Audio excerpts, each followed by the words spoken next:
তো হ্যালো বন্ধুরা, good afternoon. আমি পলি পলি বলে মিঠি চ্যানেলে তোমাদের সকলকেই স্বাগত। তো বন্ধুরা, এই যে দেখতে পাচ্ছেন আমি এখন রাস্তায়, তো রাস্তা থেকে বাড়িতে যাচ্ছি, মানে গিয়েছিলাম আর কি দোকানে। তো দোকানে কিছু টুকিটাকি জিনিস কেনার ছিল, তো সেগুলোই কিনে নিয়ে এখন বাড়ির দিকে যাচ্ছি। তো চলো বাড়িতে যাওয়াই যাক, যেতে যেতেই কথা বলি। মানে দোকানে গিয়েছিলাম কি ওই সোয়েটার জামা কাপড় বেডশিট টেডশিট বের করেছি, তারপর হঠাৎ করে দেখছি কি আমার সার্ফ এক্সেল ফুরিয়ে গেছে। তো দোকানে গিয়ে সার্ফ এক্সেলটা নিয়ে আসতেছি, আর তার সঙ্গে আরও কিছু কিছু জিনিস ছিল, ওগুলাও নিলাম। মানে হচ্ছে নটপটো আর কি, যেগুলো মনে থাকে না, তো সেগুলোই নিয়ে আসলাম। তো এখন কাপড় দুবার, আজকে কিন্তু ঠান্ডাটা বেশ ভালোই পড়েছে। তোমাদের ওইদিকে কেমন পড়েছে জানি না। এখনও বাইরে একদমই রৌদ্রু বলতে কিছুই নেই, ঘর টরগুলো তো অন্ধকার হয়ে আছে। তো তারপরে চলে আসলাম এদিকে, মানে কাপড় বেডশিট যা যা বের করে রেখেছি, সোয়েটার টোয়েটার, তো ওগুলাকে ধুবো। তো সোয়েটারের জন্য নিতে গিয়েছিলাম ইজি ওয়াশ, ইজি ওয়াশ শেষ হয়ে গিয়েছিল। আর হচ্ছে কাপড় ধোয়ার জন্য হচ্ছে সার্ফ এক্সেল। তো আর তার সঙ্গে কিছু টুকিটাকি জিনিসও নিয়েছে। আর সোয়েটার আর ইজি ওয়াশের কালার সেম টু সেম হয়ে যাচ্ছে। মানে আমি জানি না, কিন্তু আমার সোয়েটারের সঙ্গে ইজি ওয়াশের প্যাকেটের কালার কিন্তু সত্যি সত্যি একই রকম হয়ে গেছে, তো সেটাই তোমাদেরকে বলছিলাম।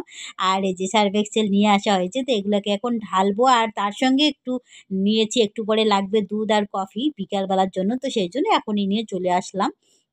আর আমার ফ্রিজে একটুখানি দুধ আছে অবশ্য গামলায়। তো ওই গামলাটার মধ্যে দুধটাকে ঢেলে রেখে দেবো ভাবছি, তো জ্বালিয়ে টালিয়ে একবারে রেখে দেবো। বিকালবেলা পড়লে আবার একটু চা কফি খাওয়ার রুচি হবে। তো ঠান্ডা দিন পড়েছে, একটু চা কফি না খেলে হয়? তো অল্প দুধ ছিলই, তো আর একটু এক প্যাকেট নিয়ে চলে আসলাম। তো চলো রান্নাঘরে যাওয়া যাক। তো এই যে রান্নাঘরে চলে আসলাম বন্ধুরা, তো চলে এসে তো দুধের প্যাকেটটাই আর কি ঢেলে নেব বলছিলাম। তো ওটাকে ঢেলে নিচ্ছি।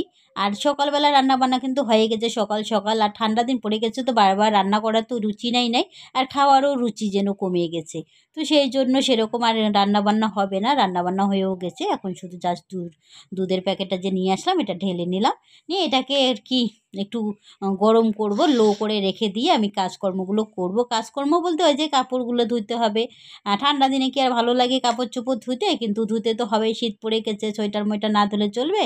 তো এই আর কি দুধের গামলাটাকে বসিয়ে দিলাম লো করে। এখানে ততক্ষণে দুধটা মানে নিজের মতো করে কতক্ষণ টাইমটাকে লাগুক, আর আমি ততক্ষণ এদিকে কাজকর্মগুলোকে সেরে নেব।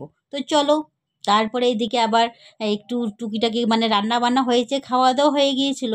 তো মানে বাসনপত্র যে কিছু কিছু ছিল সেগুলো আর মানে ওই অবস্থা, দোকানে গিয়েছো আর মাজি নাই, ভুলে গেছিলাম। তো এখন এখানে দেখছি যে বেসিনে কিছু বাসনপত্র রাখা আছে, তো ভাবলাম একবারে মেজেই নেওয়া যাক। মেজে টেজে নিয়ে তারপরে বাথরুমে যাব, ওখানে কাপড় চোপড় ধুবো, কী কী একটু কাজ আছে। চান ধান এখন চানও কিন্তু হয়নি আমার, তো চান ধানও করা হবে। তো ভিজে যাব যখন একটু করে আসছে, ঠান্ডা পড়েছে, আর মনে হচ্ছে যে জামা কাপড় মনে হচ্ছে ধোয়ার তো ইচ্ছা করছে না, কিন্তু তবুও ধুতে তো হবেই। প্রত্যেক দিনের কাপড় চোপড় তো প্রত্যেক দিনেই ধুতে হয়। তো এই আর কি বাসনগুলো মেজে নিচ্ছি। তো বাসনগুলো বন্ধুরা আমি মেজে নেই ততক্ষণে। আর মেজে টেজে নিয়ে তারপরে বললাম ওই যে কাজ আছে, কাজ তো আর শেষ হয় না জীবনে, কাজ তো করতেই হবে, কাজ ছাড়া তো কোনো কথাই নাই। তো আপাতত আর কি রান্নাটা বেঁচে গেছি, সকালবেলা করেছি বললাম। তো সেইভাবে সকালবেলা করেছি, ওটাই দুপুরবেলা হয়ে যাবে। আর মিটি সরকারের এখনও এক্সাম শেষ হয়নি, তো ও এসে খাবে।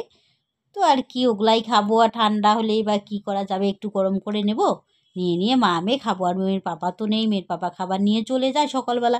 আর সেরকম যে খাবার বানাতে হবে তো ওরকম কোনো চাপ নেই। তো বন্ধুরা আমি এখন